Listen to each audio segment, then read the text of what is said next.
Eto na nga mga chong, marami tayong Gilas updates! Gilas Pilipinas starting 5 ngayong FIBA Asia Qualifiers, sabay-sabay nating kilalanin. Ngayong araw, magaganap ang unang laro ng Gilas Pilipinas ngayong FIBA Asia Qualifiers. Ngayong araw nga nila makakaharap ang bansang Hong Kong at paniguradong no mercy ang ipapakita ng ating national team. Pero sino nga ba ang magiging starting 5 ni Coach Tim Cone? Hindi na nga natin patatagalin yan. Unang-una sa guard position ay walang iba kundi itong si Scotty Thompson. Ito ngang si Scotty ang pinaka nakakaalam kung paano tumatakbo ang sistema ni Coach Tim Cone. Matagal na nga silang magkasama sa Barangay Ginebra. Kaya naman, alam na ni Scotty yung mga diskarte kung paano tumatakbo yung mixed triangle offense. At malaki nga ang tiwala sa kanya ni Coach Tim Cone dahil nagagawa na niyang pamunuan ang Barangay Ginebra at gusto nga ni Coach Tim na sa Gilas naman yan gawin ngayon ni Scotty Thompson. Bukod sa pagpapacilitate ng plays, ay kaya ring dumiskarte ni Scotty Thompson from perimeter to painted area. At yan nga ang kagandahan kay Scotty dahil bukod sa pagpapacilitate ng plays, ay kaya rin nitong dumiskarte sa painted area, lalong-lalo na sa mga big rebounds. Pagdating naman sa shooting guard, ay itong batang player ngayon ng ating national team na si Kevin Kiambao. Panigurado, marami ang magsasabi, bakit nasa shooting guard si Kevin Kiambao? Forward ang position nito. Ang sagot ay napakasimple lang. Isa ngang versatile player itong si Kevin Kiambao. Kaya nitong maglaro ng multiple position.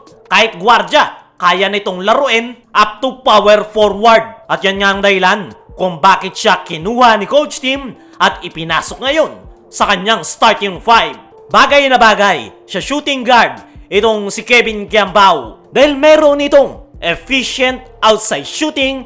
Ipinakita niya ngayon noong naglalaro pa siya sa Lasal at sa kakatapos lang na strong group athletics. At kung titingnan nyo yung final 12 lineup ni Coach Tim Cone, ay wala nga tayo nakikita na po pwedeng maglaro para sa shooting guard position. At si Kevin Kiambao nga yung perfect fit sa position na yan dahil meron siyang efficient outside shooting. Sa katunayan ay hindi lang sa shooting guard maglalaro itong si Kevin Kiambao dahil expected na from shooting guard ay pwede din itong mag-slide sa small forward to power forward. Dahil bukod sa kanyang efficient outside shooting ay napakataas nga ng basketball IQ nito. Napakagaling ngang mamasa nitong si Kevin Kiambao at paniguradong mas may-utilize niya ang kanyang passing skills ngayong si Coach Tim Cone ang humahawak sa kanya.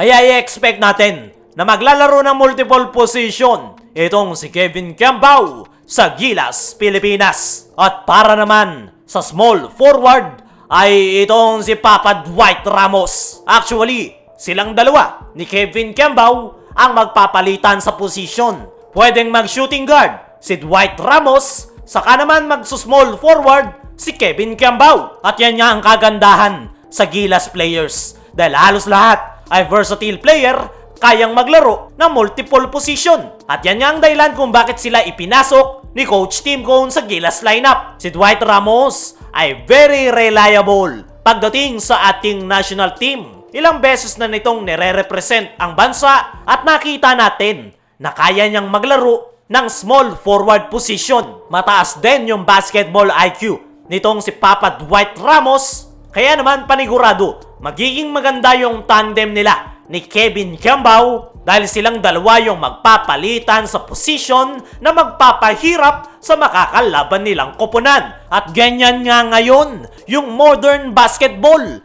Nagkakaroon ng in-game adjustment, nagpapalitan ng posisyon habang ongoing ang laro. At yun nga ang dahilan kung bakit puro versatile player yung nasa starting 5 ni Coach Tim Cone. Sa katunayan, hindi lang yung starting 5 yung versatile player ni Coach Tim dahil halos lahat ay kayang maglaro ng multiple position.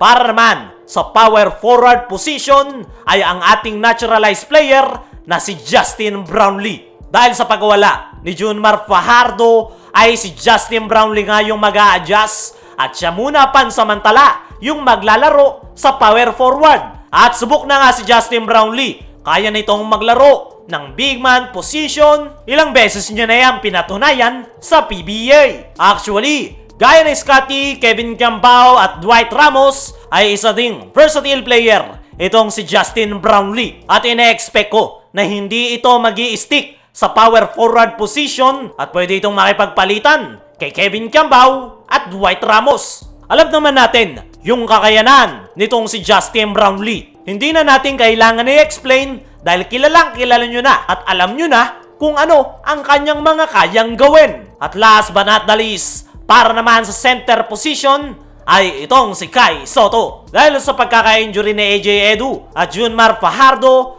ay ito nga ang si Kai Sotto, yung pinaka-aasahan ng ating national team pagdating sa center position. At panigurado mas mailalabas ni Kai Sotto ang kanyang full potential dahil kilala natin si Coach Tim. Mahilig itong mag-develop ng mga batang big man. At yan na nga yung pagkakataon ni Kai Sotto na mas matuto. Overall, ay yan yung magiging panibagong starting five ng Gilas Pilipinas. Pero naniniwala ako mga chong na hindi fix yung kanilang magiging position. Dahil gaya nga ng paulit-ulit-ulit nating sinasabi, puro versatile player ang player ngayon ni Coach Tim Cone. Kaya asahan nyo na makakita tayo ng modern basketball dahil kayang-kaya nilang magpalit-palit ng position at dyan nga malilito yung mga makakalaban na kupunan ng Gilas Pilipinas. At yan nga yung kanilang magiging advantage. Ano sa tingin nyo mga chong? Ano ang masasabi nyo sa bagong starting five ni Coach Tim? I-comment mo lang dyan sa ibaba.